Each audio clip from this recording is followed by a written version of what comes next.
we have now come to the part in the show where we would like to tell you a love story.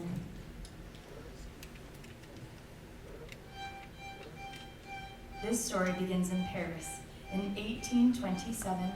A young composer, Hector Berlioz, filled with passion and looking for romance, went to see Shakespeare's Hamlet, performed by a theater company on tour from England.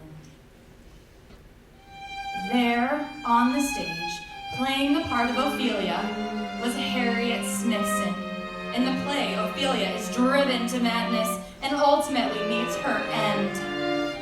But Harriet was born for this role.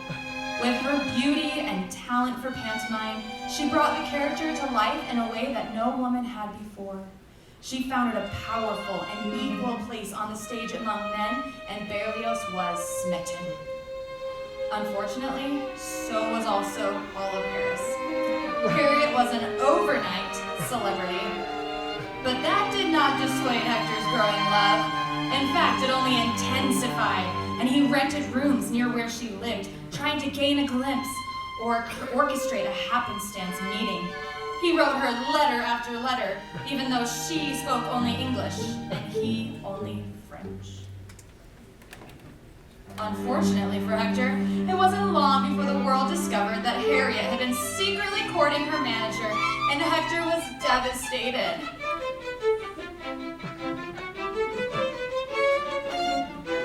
In an act of zealous misery, he performed the ultimate romantic gesture. He wrote her a symphony.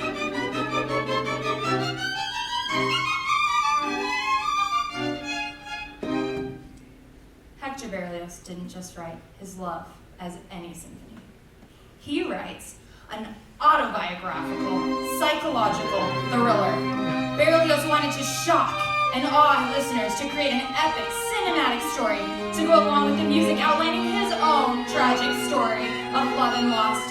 He made detailed program notes for the audience to read before the performance, something which had never been done before.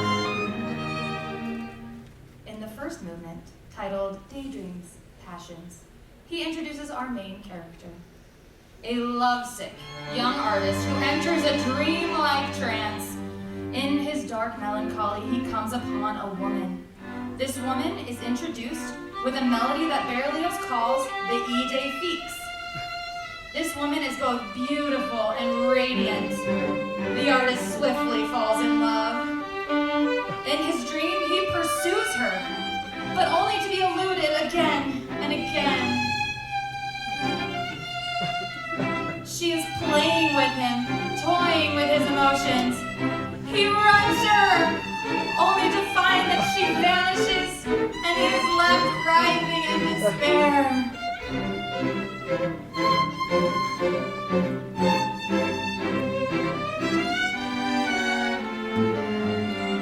In the end of the movement, he turns to prayer to calm himself, and you can hear the orchestra sing, Amen.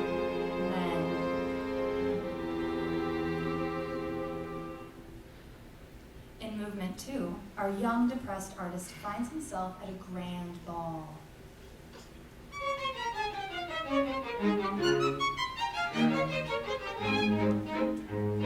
Musicians play lilting waltzes while the couples glide across the dance floor. Everyone is wearing their finest, and there are tables and tables full of most delectable snacks. The artist is just beginning to get caught up in the revelry and excitement of the scene when everything is interrupted by the entrance of the Idée fixe. His love, she is there, on the dance floor. He rushes to her, but she is twirled away, just out of reach. Just as before, try as he might, he cannot seem to catch this beautiful woman, the object of his obsession. But at last, he finally catches her and they face each other. But he just can't seem to find the right words. And the moment becomes lost. She is called to dance with another. The artist leaves, losing himself to rejection and apathy. The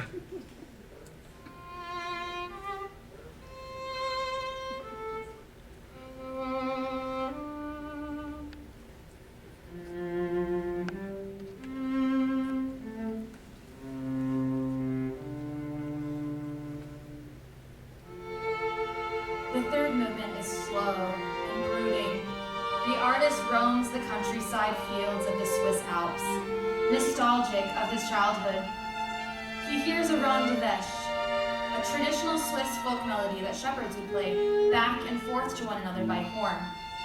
One shepherd plays the melody, and the other, from a far-off pasture, would echo it in return. The artist is comforted by this memory from his childhood and the camaraderie of the shepherds. However, he again becomes lost in his dark and lonely thoughts. He worries about the future. Will he be alone forever? When suddenly a storm breaks, a tumultuous thunder.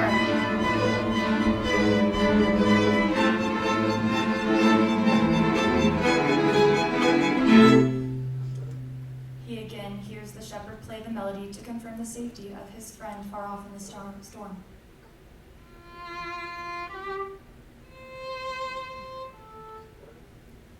But this time, there is no answer. Movement 4 begins with our artist completely drowned by his sorrows. He is convinced that his love has abandoned him and ultimately tries to end his own misery with poison. He falls into a deep sleep where his terrors begin to manifest in haunting hallucinations. He sinks deeply into a nightmare where he discovers that out of passion and anguish, he has murdered the woman that he loves so dearly. He has been put on trial and condemned as he marches to the scaffold, where he is to meet his own demise as punishment for his crimes. The march is long and filled with memories, some blissful moments of remembered happiness, but most are cruel machinations of his loneliness and abandonment.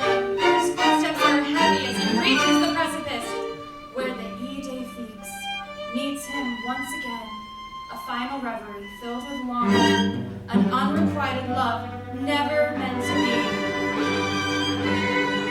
And then the final blow.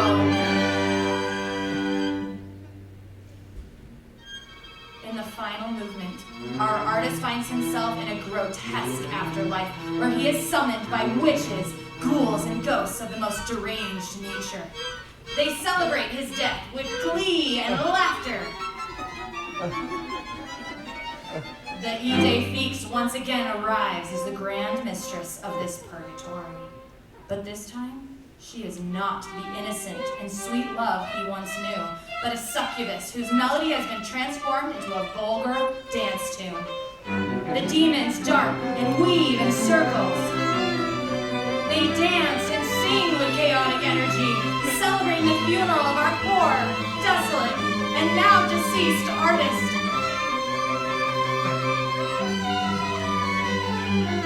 The death toll rings out again and again, layered with both the songs of the underworld and of holy heaven.